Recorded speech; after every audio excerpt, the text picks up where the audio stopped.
Hi everybody, Jessie here from JessieBanks.com and welcome back to another video. So for today's card, I am using the Jungle Gym set from the July release from MFT. I'm an MFT junkie. They get me every month. But, so what I've done here is I've stamped these out onto some masking paper and cut them out with my detailed scissors. And I'm now going to use a stamp positioning tool here to stamp my images out on the card as to where they're going to be placed, and then I will mask them off. So I am pulling it in away from the side just a little bit, just so that I can have that branch hang off the edge, because it is larger than the front of my card, which is currently 4 inches by 5.25 inches long. So we're going to stamp that out using VersaFine Onyx Black ink, and this is Fabriano Artistico 140 pound hot press extra white watercolor paper. So that's what I'm going to use for the image today. And we're just getting that stamped out. Push, push, push. I always make sure that I push hard enough. So here we go. I'm just going to drop those masks on top of everything here. I didn't worry about those tiny little leaves. It was just going to be too much of a headache. So I'm going in with a purple. I think it was, I can't remember now. I flashed them across the screen really, really fast. I will double check them. But I'm horrible for that. Wilted Violet. That's what it is. Wilted Violet. I'm just starting on the outside. I am using... Yes, like I said, this is Fabriano paper. So the ink blends wonderfully on this hot press watercolor paper. I was super surprised. I'm really thrilled with how it worked. Would I use it all the time? No, the paper's extremely expensive for that, but it worked for what I wanted it to do. I was initially going to watercolor these images, then I realized that I did the background with distressing first, and I probably should have watercolored the images and then masked it off. So we do end up coloring them with Copics. Copics work on lots of different papers, including watercolor paper, but when I use them on this paper, it does take a lot, like vast amounts more ink in order to color the images on this than it does on my Copic Express It blending card, and that's simply because the Copic Express It paper doesn't soak up the ink as much as a cotton paper does, so I wouldn't do it all the time, but it worked for this. So I'm just working on getting a nice blend of my colors here, making sure that purple pops, and there's lots of blue, just so it's nice and bright. Getting those all worked together. Everything is sped up to 2 times its original speed, so definitely take your time while you're blending, just to make sure everything's nice and smooth for yourself. I am doing the sketch for this week, which would be the week of, it's August 7th. Started the Wednesday before. Hang on a second here. Where's my calendar? So it would have been the week of August 2nd, and it will finish up tomorrow on the 8th. So I am using the sketch for this month. And I'm just using a pair of tweezers here to help me get rid of the mask so that I don't have to rub on the paper, because not everything's completely dry. Now I am going to use a little bit of water. I'm just spraying it beside here because I didn't have a bucket of water handy, and I'm going to paint some clouds in the background just to give it a little bit more texture. I didn't mask any in because I didn't want them to be stark white, but I will play with some water just to give me some cloud texture-ish in the background. I do believe had I done this on something like Bristol Smooth or Bristol Vellum or Nina paper, it would have lifted closer to a white and the clouds would have been a lot more prominent than they are on this watercolor paper, but it still turned out really nice. I enjoyed it. I like the way it looks. I will definitely do it again. Deciding where I want to put them. I tried to go in and put like a second coat of water on some of these and get them to lift a little further. It didn't really do much. I think at this point that pigment is just in the paper and that's the way it is. So we'll get all those put in. It looks super pretty. I love this stamp set. Next up is the hippos. I'll record that one too, hopefully. Hopefully. I make no promises, but I'm hoping to.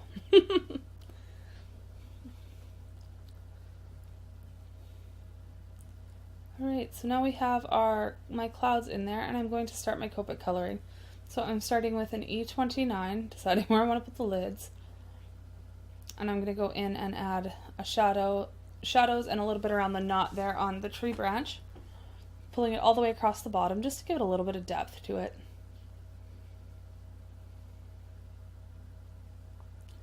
bottom of the branch, and then we'll go in with E37, and I'm just going to go right over top of those other colors, just like I do on any Copic paper. Same thing on this one. I'm just blending it up and pushing it more into the image, slightly pulling it out, but I'm going over top of that darkest color all the time.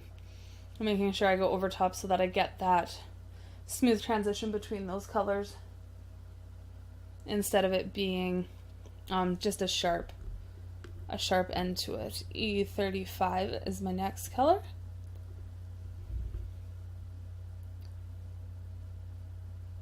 And again, just making sure I blend all of those together. Then I've got E31. And there is our tree branch. Oh, I do add a touch of E33 here, because I decided that the blend just wasn't quite as nice as I wanted it. Now we're going to go in and start on our monkey, and I'm using my E40s here, so I'm going with E47, 44, 43. Not sure how light I go. We'll find out. It's been a week or so since I've colored this. I went with the E40s because they're a grayer brown. They're not purpley, but they're slightly more dull and very, very neutral, I find. So I really enjoy them. I use them for lots of hair as well when I'm coloring girl or boy images and things of that nature. And it's just like all of my other Copic blending. But like I said, if you do end up coloring with Copics on watercolor paper like this, it does soak up a ton more ink. So you do go through quite a bit more ink in your markers. I definitely would not advise using it on a regular basis, but when you muck up like I did and you've cut all the masks and put all the masks on and done all the ink blending, you aren't going to start over. So you just kind of make it work, and I didn't want to use colored pencils. So I'm blending it out with E43, and I am going to start working on the face now as well, so that his face is nice and light, but still in the same color family, same tones as the rest of him. E42, and that'll be my lightest color on the darkest parts of his body.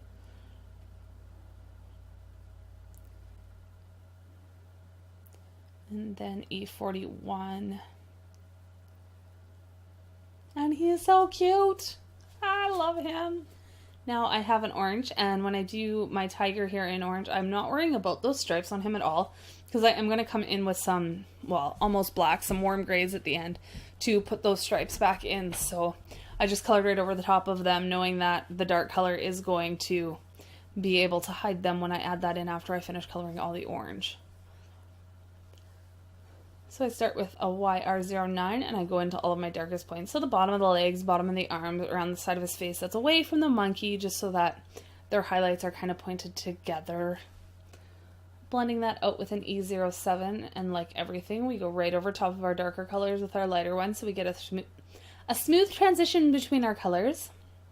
I'm having issues speaking. I'd have to go for a nap. My son went on holidays for a week, so he's not at home, so he's with my cousin, so yeah, I could go for a nap.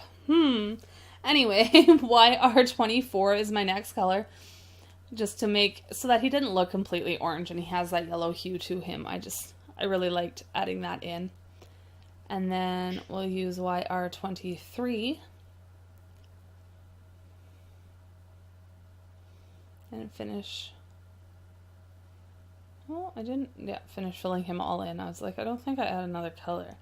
Then I do put a little bit of zero in there just to try and lighten it a little bit. I couldn't do a whole lot because like I said, this is watercolor paper, not Copic blending card. So now I'm using R02 to fill in their little ears and give them a pinky hue. Now I'm going in with W9, and this is where I'm filling in those stripes on him. And so that's my darkest color, and that's the one I'm going to use from the outside just to give it a rounded appearance. And then I do his paws with the dark grades as well. I think I start that with W7. So here I go in with that one. And then W5 will be my lightest color going creating his stripes. I love this card. This Jungle Gym set is the cutest ever. I will have the link to it and the distress inks and all of that good stuff down in the description box below. So if you're looking for any of these products, you can definitely find them down there. So there's my blog and the Cards in Color Facebook page, which I haven't been too active in this last little bit. I've been super busy with my son, so I'm hoping this week to make up for it. I'm working nights, so I have all day to kind of be online and function with everybody, so that's awesome. We're going to work on our leaves now, and I'm starting with, this is my regular go-to green color. I use it all the time, and it's YG99. I like these ones because they're super dark, but they're very, very yellow. Yellow toned, not just super bright and vivid. So then we got YG97. Just like everything else, blending those out.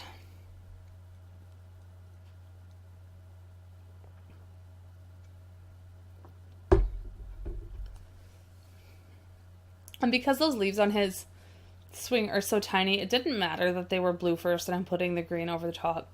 They're still going to look like leaves. So it's all good. Didn't need to mask them out. YG95, which really brings in the yellow to it.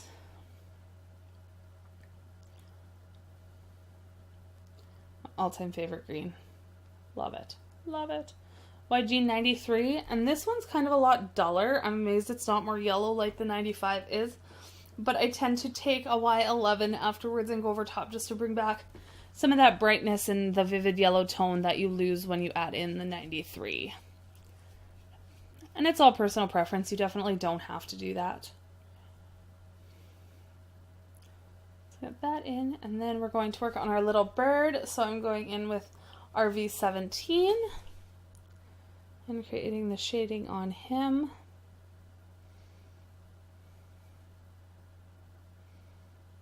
I do his belly and his wing a little lighter, but I do use the same colors. I didn't want him to be two-toned. I just wanted him pink. Or her pink, I guess. Boys can wear pink too. The bird is pink. Irregardless. What? RV13 and then 10, or I do RV11 and I blend it out with 10 just to make sure it's nice and light in those highlighted areas. I'm obsessed with this pink combination. I absolutely adore it. Should probably order some new markers again so I can change things up.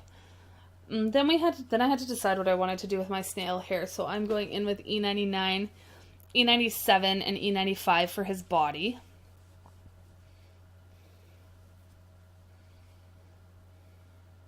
I really like that combination.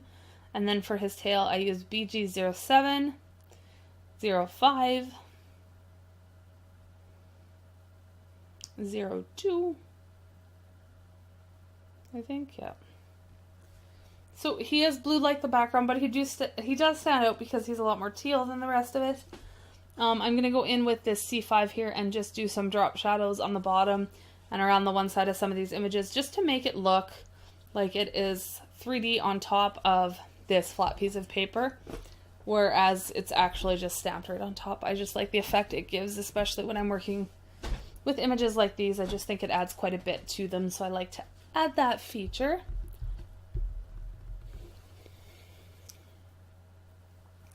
So we'll do that all the way around the image. Doesn't take long, just a minute or two. And then our characters are all ready to be cut and put on top of their card base. So happy with how this turned out. I really love this card. I do. So I'm going to show you guys the sketch here right away so you guys can see what that looks like once I finish doing my grays. It's definitely worth taking the time to add these little touches.